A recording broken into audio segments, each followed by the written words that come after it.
So with the introduction of Season 20, Blizzard has introduced a lot of new things, such as a new character, but the main thing that people care about is the aim assist settings and the new settings they added for controller players. Now I'm going to talk about what some of these things mean, and I'm going to talk about what you guys should be doing, and just overall just try to help you guys to the best of my ability when it comes to the settings, because they feel really weird, and I don't know what Blizzard did specifically, but a lot of characters feel really weird to play right now. So I'm going to show you guys my settings and talk about a few things as I go along with that. So let's first talk about how aim assist works in the first place. Overwatch 2 has rotational aim assist. As long as your character model is moving, you will have aim assist, which honestly no one should really care too much about because we're basically always moving because it's Overwatch 2.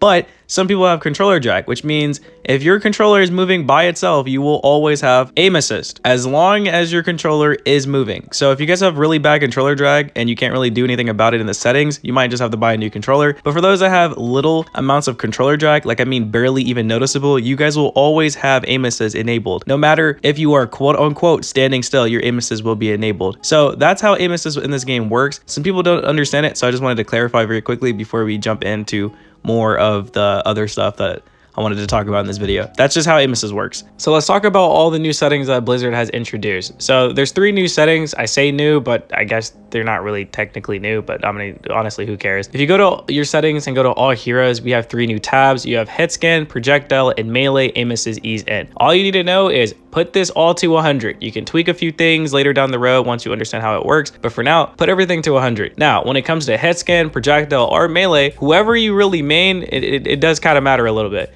For melee, honestly, we don't really care about aim assist because aim assist doesn't really do much when you're doing like melees, and there's not even that many melee characters in the game to begin with, so this doesn't really matter. But for projectiles and hit scan, I'm going to quickly give you advice for about both. So if you're on hit scan and your aim assist ease in is at 100 for hit scan characters, change your window size to either 60, 70, 80, or 90, okay? Do not use 100. 100 feels really wonky unless it's like Soldier 76. Soldier 76 feels perfectly fine at 100. Once you do that, you should feel a lot better. Now, if this still feels weird, you can either copy my settings or try your own, but for projectiles, you wanna do the same thing. Just lower the aim assist window size, okay? And lower the aim assist if you have to. But for the most part, I've been running the same settings. All I did was really tweak the window size because for whatever reason the aim assist is incredibly strong now, and I don't know why Blizzard did that, but you know, it is what it is. This should help you guys a lot more. Now for characters like Ashe, Widow, and Ana that have a scope sensitivity,